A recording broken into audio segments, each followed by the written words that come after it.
everyone. We continue our fascinating journey into mathematics. We're still using this beautiful book. I like it. Well, it's self-consistent, I would say. So thank you very much, guys, and we quote you wherever possible. Last time we discussed those terms: exponent, power, and well, square roots and rational numbers. They're a little bit not in the focus of our attention at the moment. Today we concentrate on exponents, on powers, and on monomials and polynomials, and also on coefficients and constants. Let us revise again some basic things. Here, algebraic expressions can be monomials or polynomials, yes, as we discussed in our previous video. A polynomial is a sum of monomials, and the monomial, it's like a brick in this building, is an expression that has a number. For example, an isolated number is also technically a monomial, just without an x, without any letter at all. But usually monomials look like this. It's with some letters. So 8x is one of the simplest monomials possible, and 8 is a coefficient of x. So it's just a number by which x is multiplied. This is a little bit more complicated monomial, where 4 is a coefficient, and the latter part, the exponents are a squared multiplied by b squared. Those parts can be pretty long, especially when you practice. So those are examples of monomials: 2, 8x, and 4, a squared, b squared. So to generalize, a monomial, it's either just a number or a coefficient being a number multiplied by some letters to some powers. There can be one letter or many letters. And polynomials are the sums of such objects, just the sums of monomials. A polynomial is an expression that is itself a monomial, or is a sum of difference of monomials. In a polynomial, a numerical term is called a constant. Yes, it's we from now on will call it constants.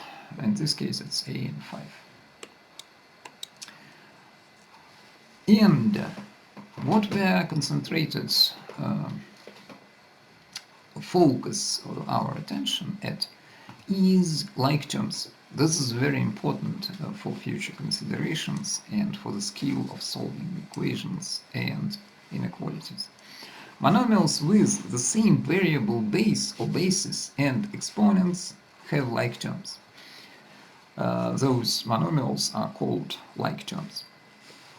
So, in this case, the coefficients are different. It's -2 and 9, but the variable base, in this case, it is x, and the power, so to which x is uplifted, the power is the same. So those exponents, x squared and x squared, are the same. That's exactly what makes those terms like terms.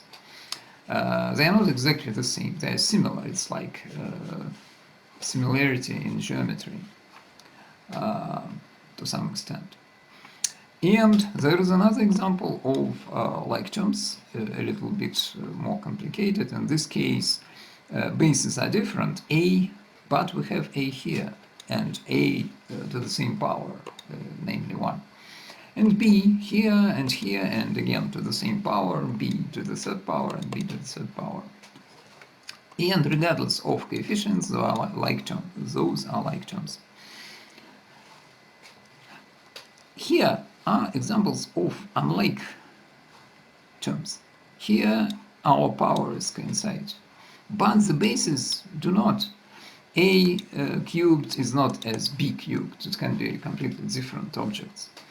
And here again, we have x and y in both monomials, but x is squared here and it isn't here, and y isn't squared here and it is here. So it's even looks very similar, but it is not like, because this 2 doesn't belong to y. Like here, it belongs to x. This is the power of x. So the first skill is to recognize like terms. When your expression is bulky, when there are a lot of terms, you just recognize like terms. And to add to this, constants are always like terms. So if you actually add constants and subtract constants as usual numbers, you have this skill. And now the most important part. When you add or subtract monomials, you can use number properties to combine like terms. For example, we have to simplify this expression. We see that the terms are like because a squared here, a squared here, the same. Here b to the power of 1, that we usually don't mention, the same, like. So a squared b, and only the coefficients are different. Our first step is rewrite it as an addition expression. So we have to put a plus in between them. But it's easy, we can always put a plus and consider this minus sign as a negative sign belonging to this 2. So that's the first step of ours. So what we change this second monomial. Don't touch the first. Then we factor a squared b and a squared b using the fact that they are the same. And when we factor them, inside parentheses we have -5 plus -2. And you know how to add -5 and -2. This is the common sign is negative, the resulting sign is negative, and you just add 5 and 2. So combine or add the coefficients. What we are doing is actually called combining like terms, like it's written here. So this is our result, -7a squared b. This is our result. Let us do some practice a little. Let us do some practice. Practice makes perfect. Simplify the expression. First of all, when we look at them, we first determine if they are like terms, because if they are not like terms, if they don't have like terms, there is nothing to simplify. We say, great, there is nothing to simplify.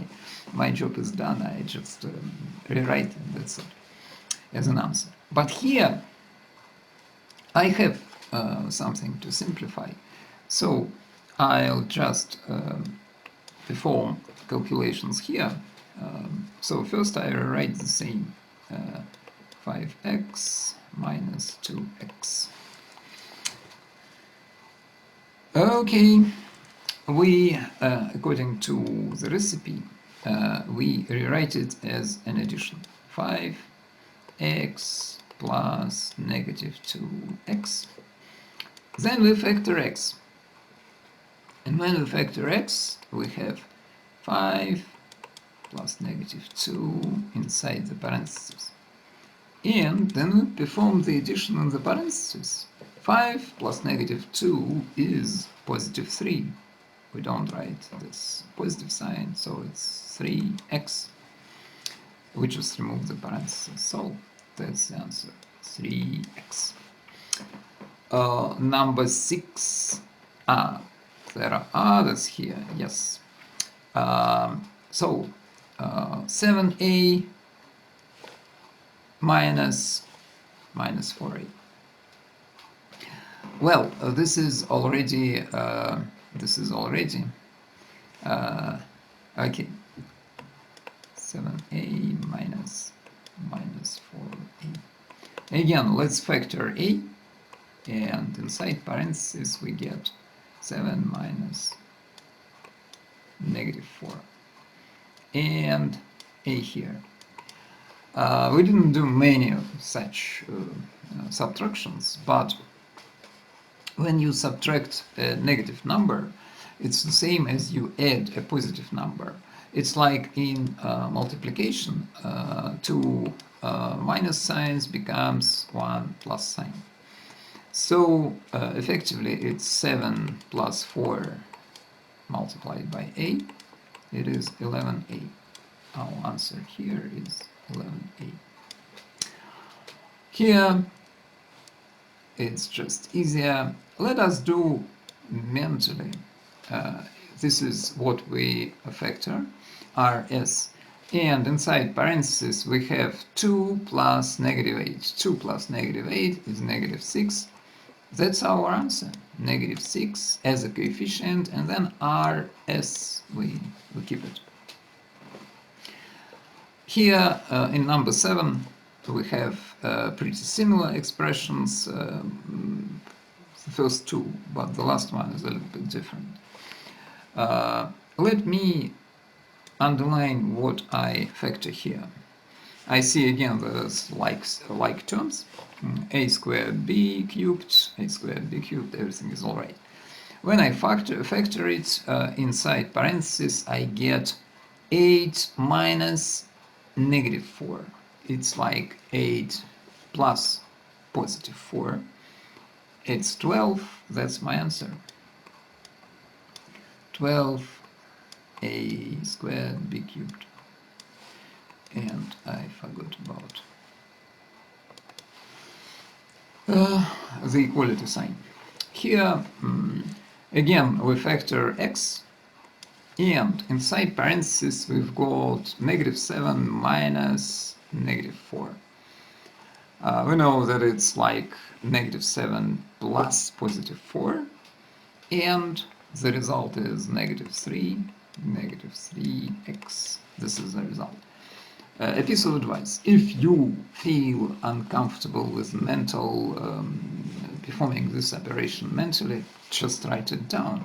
You will always have a piece of scratch paper, even if you are doing an important test or at school. Nowadays it's mostly at home, but anyway, you have your scratch paper. Don't hesitate to use it. It's a good idea. Wherever and whenever you feel uncomfortable, just write it down. But on the other hand, try to do it mentally if it gives you good results. I mean, you don't make mistakes, because in tests you have to do things fast. Here we have 4 like terms. We see that all of them are like because the letter part is the same. It's the same base, always x, and the same power, always 1, so the exponent is the same. And when we factor, let's write it down. Let me implement my advice. So 7, the third one, let me rewrite it. -x plus -9x plus 5x minus -12x plus 2x. I'll underline here again what I factor, x, and in parentheses, inside parentheses, unlike previous examples, there will be four terms: -9 plus 5 minus -12 plus 2. The most difficult part is this one, where we have a -12 subtracted from the previous. And we know that 2 minus signs give us plus sign, so it is just, I'll rewrite it again, -9 plus 5 plus 12 and plus 2. Then we perform the addition and subtraction here. Negative 5 plus 5, negative 9 plus 5 gives me negative 4. Negative 4 plus 12, positive 12, gives me 8. 8 plus 2, it's 10. 10x. In this case, for terms, it's already it's easier to make a mistake. Let me count again from backside. 2 plus 12, it's 14. Then plus 5, it is 19, and minus 9, it gives me exactly 10. So backwards, it's even easier. So this is 10x.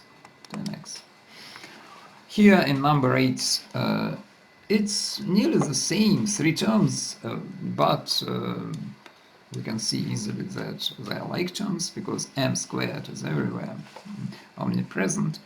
And when we factor it, we have 8 minus 2 plus 4. 8 minus 2, that's 6 plus 4, it's again 10m squared. In the next one, all the terms are like. It's, again, let me underline what I factor here. And in parentheses, we have 3 minus 7 plus 6 plus negative 2. 3 minus 7 gives me minus 4. Minus 4 plus 6, positive 6, gives me positive 2. And positive 2 plus negative 2. I know that they are opposite numbers. It's 0. This is 0. All those like terms cancelled. Again, let me check it backwards. Negative 2 plus 6, 4, positive 4. Positive 4 plus positive 3, 7, and minus 7 is 0. Yeah, I was right. Okay, here we go. The monomial parts becomes more and more complicated. It's a to the power of 5 and c to the power of 4. It is not very easy to imagine, for example, word problems in which such things emerge. But of course they emerge now and again in science, in difficult word problems, in physics. So again, we factor a to the power of 5 multiplied by c to the power of 4. So all our letters, exponents, we factor. And inside parentheses, we have 5 plus 2 minus 9. 5 plus 2, 7, minus 9, negative 2. This is our answer. Negative 2, A5, C4, C to the power of 4. I hope you got the gist of it.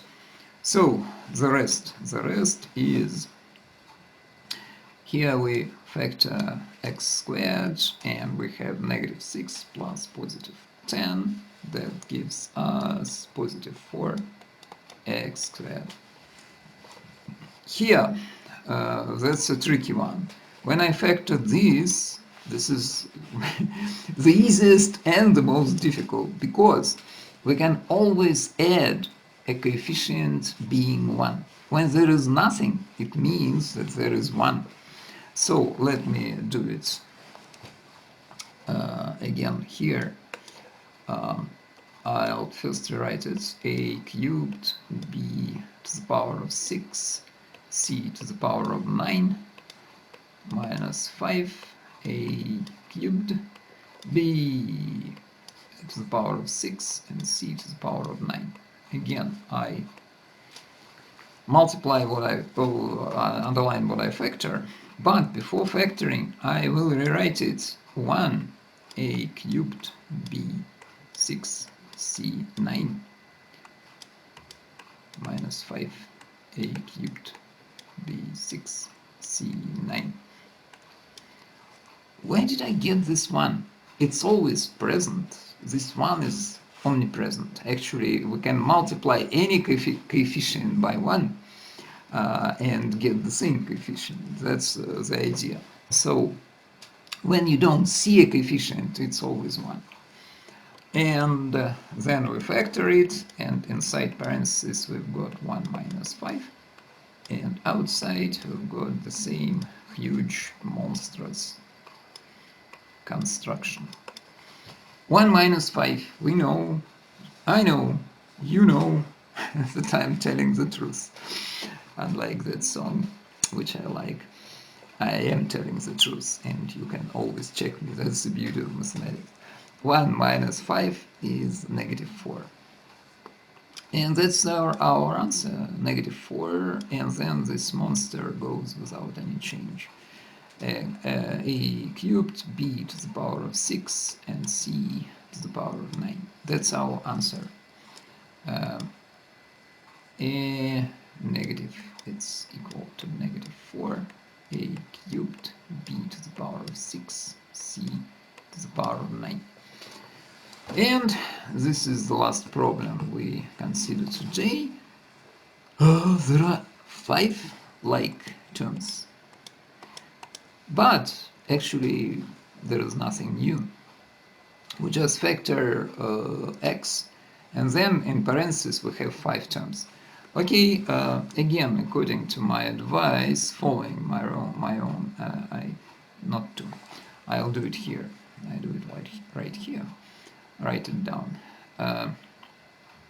Let me not rewrite it. I just factor.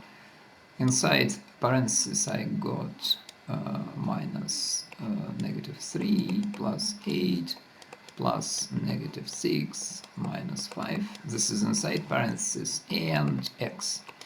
And then everything and all I have to do is to calculate inside the parentheses and then multiply it by x. I remember that 2 minuses give me 1 plus, one huge plus, and that's 4 plus 3, 7 plus 8. 7 plus 8 is 15. And here 15 minus 6, it's 9, and 9 minus 5, it's 4. This is just 4x. To be sure, I'll perform this backwards. Negative 5 plus negative 6 is negative 11. And here 8 plus 3, again 11, it cancels. And the only first 4 survives. I was right. 4x. So this is the foundations of algebra. And I hope that you don't find it very difficult. Actually, it's fascinating because when we do such things, we don't have to think, we mustn't think, oh, it's boring, again, that's... those letters, they are just generalizations of a lot of mathematical problems. Actually, it's fascinating. It's all about speed. If you look at this sheet of paper and think that no aircraft would take off without those things, no computer and no smartphone would emerge without those things, because without doing this we can't produce those and many other fascinating things. So it's actually very exciting, but it takes some level of understanding of big picture. You always have to have this big picture in mind. It will help you understand that it's not boring, it's just the opposite, fascinating. You are advancing in algebra. Think about people in Dark Ages. They couldn't read, let alone think in abstract terms like here. Okay, let me finish with philosophy.